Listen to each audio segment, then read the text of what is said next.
Hello दोस्तों, कैसे हैं आप लोग। राधे ट्यूटोरियल जीके में आपका स्वागत है। दोस्तों, बहुत दिन हो गया था वीडियो बनाए हुए।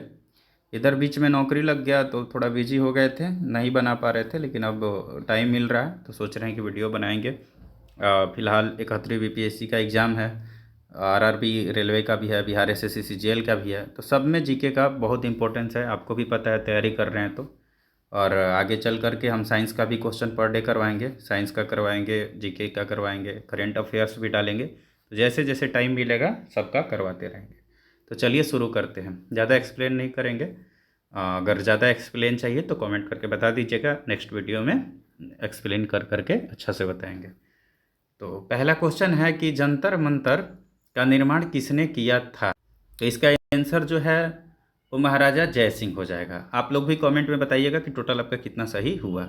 महाराजा जय सिंह जो थे वो जंतर मंतर का निर्माण 5 जगहों पे करवाए थे। एक जयपुर, बनारस, दिल्ली, उज्जैन और मथुरा। याद रखिएगा जगह टोटल कितने जगहों पे, तो 5 जगह पे। सेकंड नंबर क्वेश्चन है कि महात्मा गांधी अपना राजनीतिक गुरु किनको मानते थे। तो महात्मा गांधी जो है अपना राजनीतिक गुरु गोपाल कृष्ण गोखले को मानते थे। और महात्मा गांधी से पूछता है कि ये सबसे पहले अपना सत्याग्रह इन्होंने कहाँ किया था, तो अपना बिहार में 1917 में चंपारण सत्याग्रह हुआ था। और रविन्द्रनाथ टैगोर को 1913 में सबसे पहले नोबेल पुरस्कार मिला था साहित्य के क्षेत्र में। और मदन मोहन मालवीय जो है ये बनारस जो बीएचयू है इसका स्थापना यही किए थे, मदन मोहन मालवीय। दादा भाई नौरोजी के बारे में तो पता ही है, poverty and earn British rule in India जो है इन्होंने पुस्तक लिखा था। और धन बहिर्गमन का सिद्धांत भी इन्होंने ही दिया था।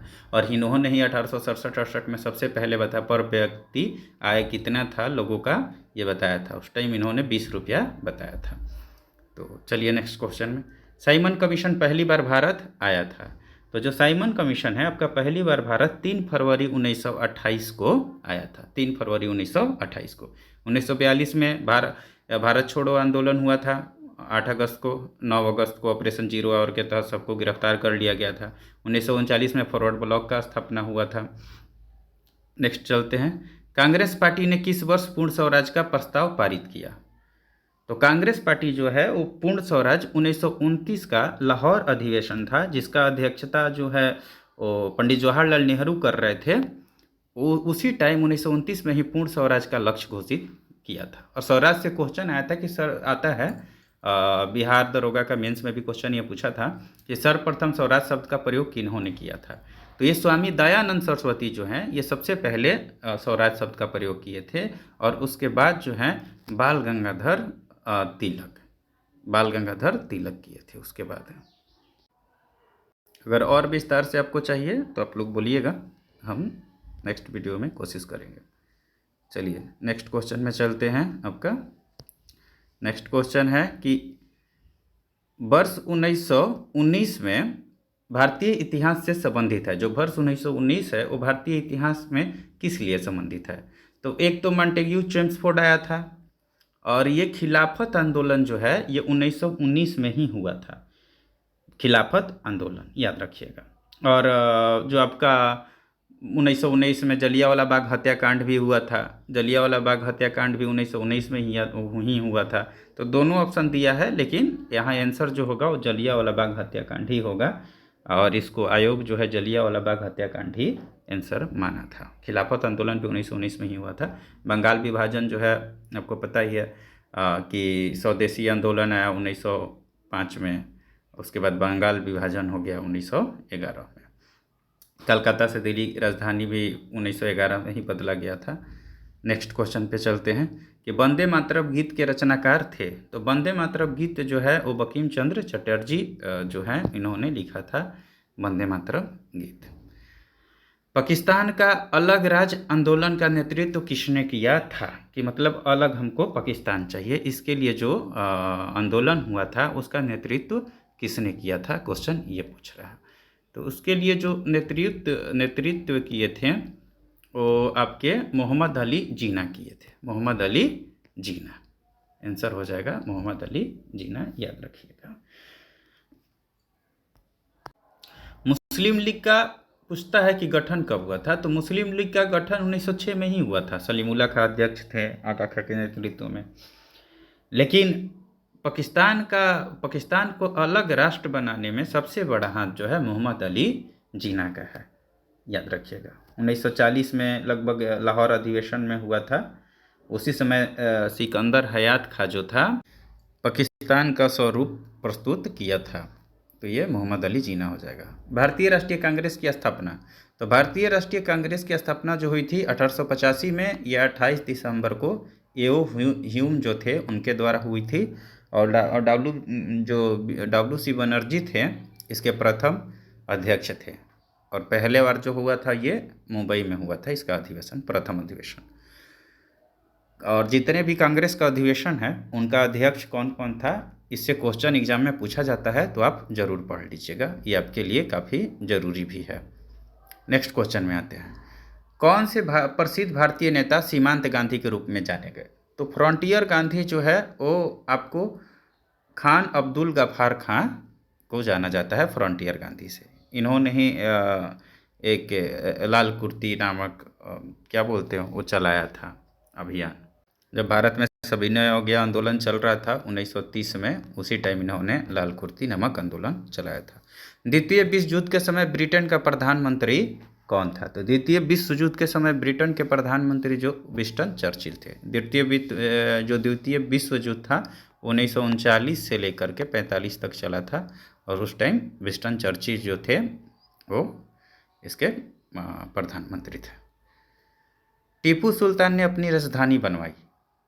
तो टीपू सुल्तान जो थे वो अपना राजधानी श्रीरंगपट्टनम में बनाए थे। देखिए, आंग्ल मैसूर युद्ध हुआ था, टोटल ये पूछता है 4 ठो हुआ था। पहला जो हुआ था वो 1767 से लेकर के 69 में हुआ। द्वितीय जो हुआ 1780 से लेकर के 84 में हुआ। तृतीय जो हुआ वो 1793 में, और चतुर्थ 1799 में, जब इनकी मृत्यु हो गई थी। और ये भी पूछता है, पहला जो हुआ था वो मैंगलोर का संधि, द्वितीय मैसूर की संधि, और तृतीय में आपका श्रीरंगपट्टनम की संधि, और चतुर्थ में इनकी मृत्यु हो गई थी। तो ये याद रखिए। तो याद रखिएगा कि प्रथम जो हुआ था आपका, प्रथम में मैसूर की मद्रास की संधि हुई थी, और द्वितीय में जो हुई थी वो आपकी मैंगलोर की संधि हुई थी, तृतीय श्रीरंगपट्टनम की संधि, और चतुर्थ में टीपू सुल्तान मारे गए थे। ये याद रखिएगा। नेक्स्ट क्वेश्चन है, इंडिया विंस फ्रीडम के लेखक कौन है? तो इंडिया विंस फ्रीडम के लेखक जो है अबुल कलाम आज़ाद हैं। देखिए, बुक एंड राइटर से क्वेश्चन बनता है, तो इसका भी याद कर लीजिएगा। तो अगर आपको अगले वीडियो में चाहिए तो बता दीजिएगा, कमेंट कर दीजिएगा, हम करवा देंगे सारा। लाइफ डिवाइन पुस्तक, देखिए 2 कंटिन्यू बुक और उसके राइटर लिखा है, क्वेश्चन पूछा है। तो लाइफ डिवाइन के अरविंद घोष थे। लाइफ डिवाइन अरविंद घोष जो थे लाइफ डिवाइन के। महारानी विक्टोरिया को भारत की सम्राज्ञी नियुक्त किया गया, मतलब उस वहाँ का राजा, भारत का राजा महारानी विक्टोरिया को या रानी कब नियुक्त किया गया? तो जो 1857 में विद्रोह हुआ था, उसके बाद 1858 में महारानी विक्टोरिया को भारत की सम्राज्ञी नियुक्त किया गया था। 1876 में शाही उपाधि अधिनियम भी आया था। 1885 में कांग्रेस का गठन हुआ था। नेक्स्ट क्वेश्चन में चलते हैं। काला की गंधार शैली निम्न में से किसके समय में फली फूली? आर्ट एंड कल्चर से क्वेश्चन पूछा है। तो काला की जो गंधार शैली है वो कुषाणों के समय में फली फूली थी। कुषाण जो थे, इसी कुषाण के समय में ही बौद्ध धर्म भी जो कनिष्क था, इसके शासनकाल में चौथा बौद्ध का वो हुआ था वहाँ पे कश्मीर में। इसका अध्यक्ष कनिष्क ही था। चलिए नेक्स्ट क्वेश्चन में चलते हैं। क्वेश्चन नंबर 16 है। क्वेश्चन नंबर 16 बोल रहा है कि कौन सा युग्म जो है वो गलत है, गलत युग्म बताना है आपको। भीमसेन जोशी, तो भीमसेन जोशी जो थे वो शास्त्रीय संगीत गायन थे, सही है। आला रखा खां तबला, ये भी सही है। देबू चौधरी जो थे सितार, ये भी सही है।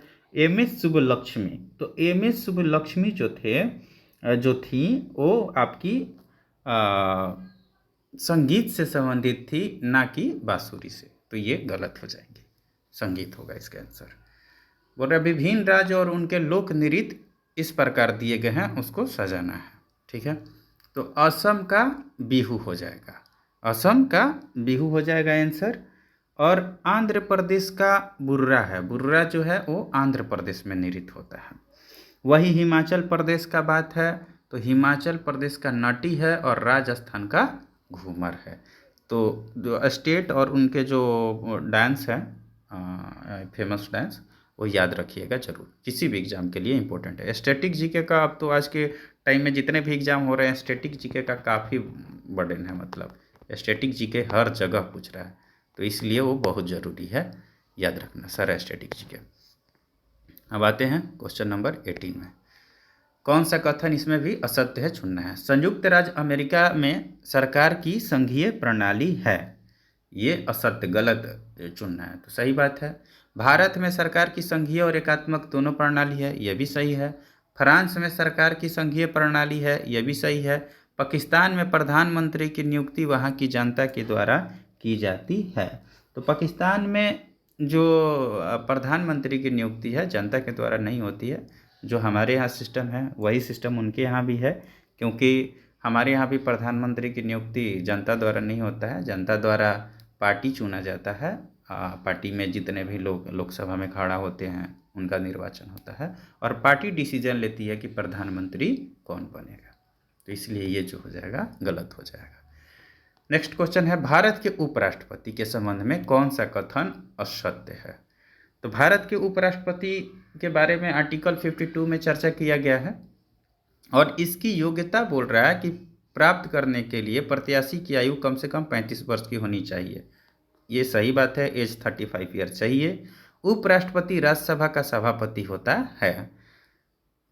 उपराष्ट्रपति जो है, अच्छा उपराष्ट्रपति है, उपराष्ट्रपति जो है राज्यसभा का सभापति होता है, तो ये सही बात है। ये जैसे ही कोई उपराष्ट्रपति होता है वो स्वतः ही राज्यसभा का सभापति हो जाता है और उपराष्ट्रपति पद के लिए इसको वेतन भत्ता भी नहीं मिलता है। वेतन भत्ता भी जो दिया जाता है वो राज्यसभा के सभापति के रूप में ही दिया जाता है। उपराष्ट्रपति का चुनाव भारत का राष्ट्रपति करता है, बिल्कुल नहीं करता है। उपराष्ट्रपति का जो चुनाव है वो संसद के द्वारा किया जाता है, संसद में उपस्थित लोकसभा राज्यसभा, तो इनके सदस्यों द्वारा इसका चुनाव होता है। भारत के प्रथम उपराष्ट्रपति एस राधाकृष्णन थे, बिल्कुल सही है, सर्वपल्ली राधाकृष्णन ही थे। ठीक है, तो इसका आंसर हो जाएगा 3। उपराष्ट्रपति का चुनाव भारत का राष्ट्रपति नहीं बल्कि संसद करता है। ये क्वेश्चन इस 1275 वाला दरोगा में आया था। नेक्स्ट क्वेश्चन पे चलते हैं, क्वेश्चन नंबर 20। अगर वीडियो ज़्यादा लंबा होगा तो 25-30 ही क्वेश्चन करवाएंगे, फिर पार्ट 2 पार्ट 3 मिला करके करवा देंगे, अगर आपको पसंद आएगा तो बोलिएगा। अगर कोई वित्त विधेयक लोकसभा द्वारा स्वीकृत हो जाए तो राज्यसभा इसे अधिक से अधिक रोक सकती है, कितने दिन तक। तो कोई भी वित्त विधेयक है, अगर मान लिया जाए लोकसभा इसको स्वीकृत करता है और राज्यसभा जो है राज्यसभा को रोकना है, तो पहले तो याद रखिएगा कि कोई भी जो वित्त विधेयक है उसको 4 महीना से ज़्यादा दिन तक वो नहीं रोक सकती है। 4 महीना बोल रहे हैं, सॉरी 14 दिन, 14 दिन से ज़्यादा दिन तक राज्यसभा का नहीं है कि वो रोक सकता है। और वही है आइएगा विधानमंडल में, तो विधानसभा और विधान परिषद का स्थिति, विधानसभा में अगर पास हो जाता है तो विधान परिषद भी 14 दिन से ज़्यादा तक नहीं रोक सकता है। ये आर्टिकल 109 के 2 में इसके बारे में चर्चा किया गया है कि 14 दिन से ज़्यादा इसको नहीं रोकना है। साधारण विधेयक जो आता है उसमें 4 महीना है, तो लेकिन वित्त विधेयक जो है या धन विधेयक उसको 14 दिन से ज़्यादा दिन तक नहीं रोका जा सकता है। और धन विधेयक के बारे में चर्चा आर्टिकल 110 में किया गया है और जो आपका 112 में वार्षिक वित्तीय विवरण का चर्चा किया गया है। भारतीय संविधान में संशोधन के लिए विधेयक लाया जा सकता है, भारतीय संविधान में संशोधन के लिए। तो संशोधन अगर करना है तो कहीं भी आ सकता है, या तो लोकसभा में या राज्यसभा में, किसी भी सभा में आ सकता है। और संशोधन के बारे में चर्चा जो है भाग 20 में अनुच्छेद 368 में किया गया है, तो ये भी याद रखिएगा। ठीक है, चलिए नेक्स्ट क्वेश्चन में चलते हैं। आपका नेक्स्ट क्वेश्चन है कि निम्नलिखित उच्च न्यायालयों में से कौन एक से अधिक राज्य या केंद्र शासित प्रदेश के लिए है। तो जो आपका गुवाहाटी है ये एक से अधिक राज्यों के लिए है। गुवाहाटी के अंतर्गत असम आता है, अरुणाचल प्रदेश आता है, नागालैंड आता है और मिजोरम का क्षेत्र आता है, याद रखिएगा। इलाहाबाद तो प्रॉपर यूपी वाला ही है, दिल्ली दिल्ली के लिए ही है, महाराष्ट्र महाराष्ट्र के लिए ही है।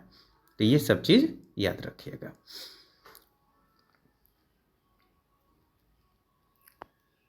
आप लोग महाराष्ट्र देख करके कंफ्यूज नहीं होइएगा, क्योंकि महाराष्ट्र राज्य है और इसका उच्च न्यायालय जो है मुंबई में है। मुंबई आता है, मुंबई भी आपको उसमें भी गोवा आता है, दादर नगर हवेली आता है, दमन दीव आता है, ये सब मुंबई के अंतर्गत भी आते हैं। नेक्स्ट क्वेश्चन में चलिए। अगर भारत के राष्ट्रपति के चुनाव में कोई विवाद है तो उस विवाद को सौंपा जा सकता है किसके पास? तो भारत के राष्ट्रपति के चुनाव में अगर कोई भी विवाद आता है तो इसको भारत के सर्वोच्च न्यायालय के पास सौंप दिया जाता है, और सर्वोच्च न्यायालय जो है आर्टिकल 71 के तहत इसका निपटारा करता है। आर्टिकल 71 के तहत, ठीक है। राष्ट्रपति पढ़ लीजिएगा, बहुत इंपॉर्टेंट चैप्टर है। राष्ट्रपति से हमेशा क्वेश्चन पूछता है। पॉलिटी पे तो कमांड रहना चाहिए, पॉलिटी पढ़ने में मज़ा भी आता है, तो पॉलिटी पे तो फुली कमांड होना चाहिए हर किसी का।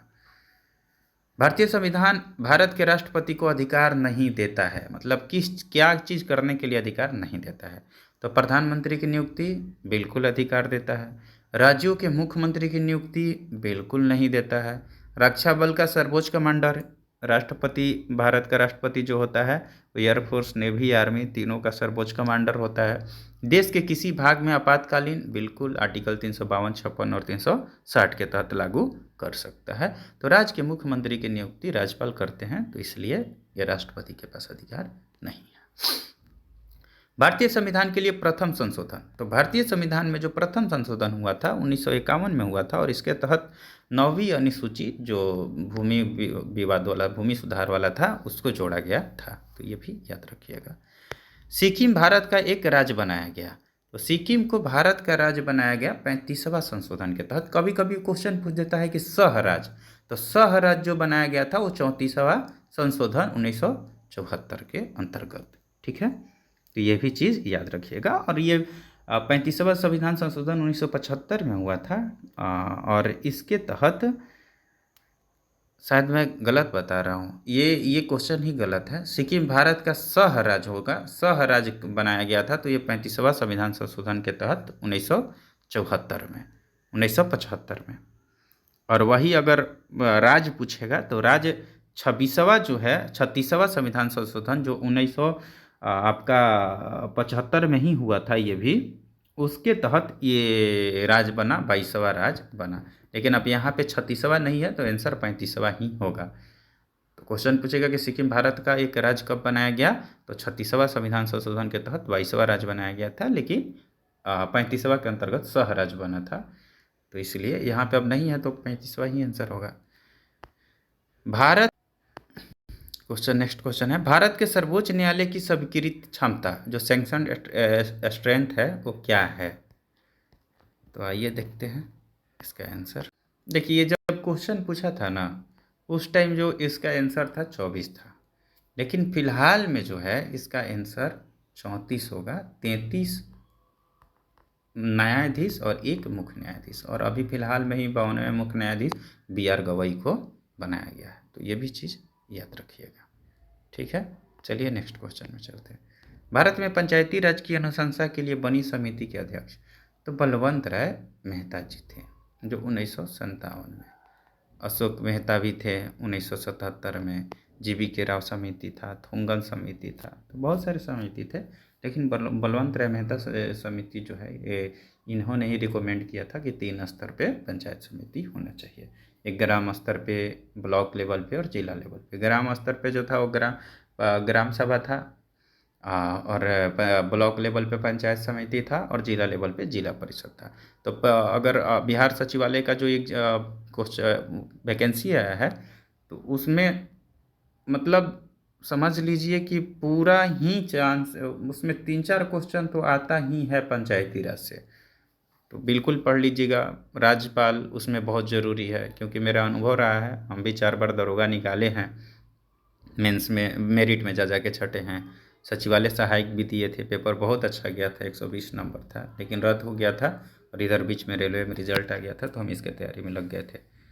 तो इसलिए मेरा अनुभव रहा है, मैंने देखा है, तो ये सब चैप्टर पे कमांड आपका फुली कमांड होना चाहिए, सरकार की पंचायती राज प्रणाली की प्रमुख विशेषता क्या रही है, क्या है?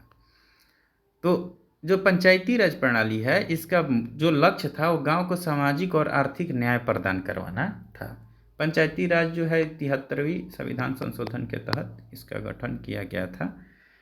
और ग्राम पंचायत के बारे में वर्णन जो है ये आर्टिकल 40 में चर्चा है। ये आता है आपका नीति निर्देशक तत्व में, इसका वर्णन है। 36 से लेकर आर्टिकल 36 से लेकर के आर्टिकल 51 जो है वो नीति निर्देशक तत्व है। और 12 से 35 जो है मौलिक अधिकार है। तो भाग, अनुच्छेद, अनुसूची ये सब याद रखिएगा, ये बहुत ज़रूरी है। नहीं तो बोलिएगा तो इसका भी मैं टॉपिक वाइज वीडियो ला दूंगा। और आप खुद से भी मेहनत कीजिए। टीचर के भरोसे रहने से ज़्यादा बेहतर है कि खुद से मेहनत कीजिए, बाकी टीचर तो करवाएगा ही। समुद्र तल पर, नेक्स्ट क्वेश्चन है आपका कि समुद्र तल पर पृथ्वी के केंद्र के सबसे निकट स्थान है।